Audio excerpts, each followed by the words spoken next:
Bonjour, bienvenue dans le 18h Info de Télé Nantes. On l'a appris aujourd'hui vers 16h30. Jean-Marc Ayrault, ancien Premier ministre et député de Loire-Atlantique, a été nommé ministre des Affaires étrangères. C'est un retour au gouvernement, moins de 2 ans après avoir quitté Matignon. Une question se pose désormais, qui pour le remplacer à son poste de député de la 3e circonscription de Loire-Atlantique? Rappelons que son suppléant, Jean-Pierre Fougerat, est décédé il y a 1 an. Il y aura donc très prochainement une élection législative partielle. C'est un point noir de la circulation à Nantes et un point de vigilance des cyclistes. La rue de Strasbourg va bientôt changer de visage. Pas de révolution pour les automobilistes, mais une véritable amélioration attendue pour les cyclistes et les piétons. Les précisions de Benoît Balti. 20 000 véhicules s'y croisent chaque jour. La rue de Strasbourg, c'est un peu la bête noire de l'automobiliste nantais. La mairie de Nantes va lancer une expérimentation pour apaiser le trafic. Concernant la circulation automobile, la rue reste à double sens, mais le gué central va être supprimé et la largeur des voies réduite pour obliger les véhicules à ralentir. Et on améliore la fluidité en apaisant et en réduisant d'une certaine façon les fils de circulation parce que les voitures vont plus doucement et du coup elles s'écoulent quand même de manière satisfaisante en allant plus doucement. Car l'expérimentation vise avant tout à faire cohabiter tous les modes de déplacement. De nouvelles pistes cyclables vont être aménagées de chaque côté de la voie. Les traversées piétonnes vont être rénovées. Côté stationnement, la mairie va supprimer 20 emplacements, mais souhaite mutualiser les espaces livraison. En clair, les usagers pourront s'y garer à partir de 11h30. Le projet n'est pas révolutionnaire, mais pragmatique. On est parti en se disant comment les Nantais vivent dans cette rue et comment de manière légère, sobre, fonctionnelle, agile, nous pouvons imaginer avec eux cette expérimentation.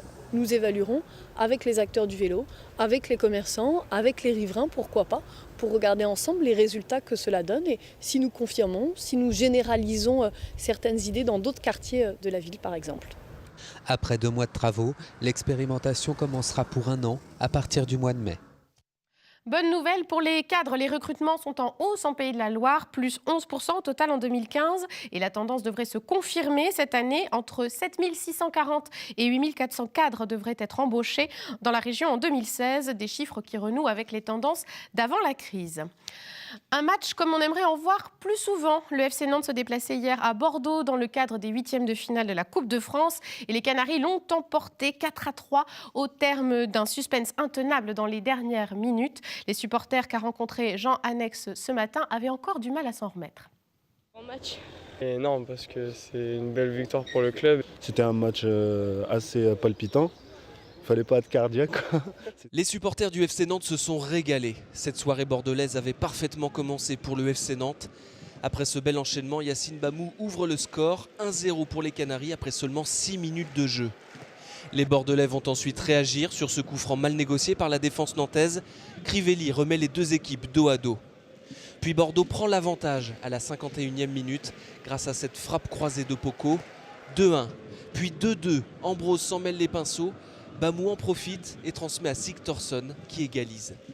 En prolongation, Bordeaux repasse devant grâce à Malcolm, mais le meilleur reste à venir pour le FC Nantes.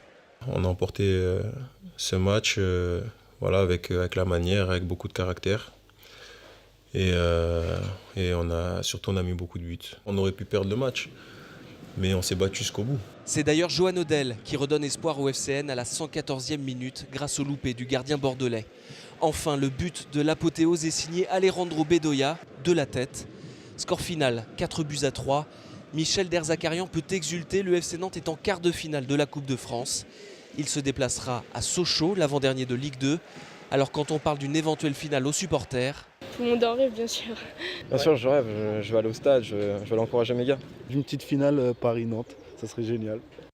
Et retrouvez Foot ce soir à 19h20. Olivier Caillé reçoit le défenseur Kofi Djidji. Il y avait aussi du handball hier soir à la salle métropolitaine de Rezé. Le HBCN s'est imposé face à Ivry 35-25 devant un public de 4 500 personnes. Les hommes de Thierry Anti ont fait preuve d'une belle maîtrise lors de cette rencontre. À noter, ombre au tableau, le pivot nantais Nicolas Tournat a été blessé pendant le match. Le staff médical craint une fracture du coude, mais le joueur doit encore passer des examens médicaux. C'est la fin de cette édition. Merci de l'avoir suivi. Excellente soirée sur notre chaîne et à demain.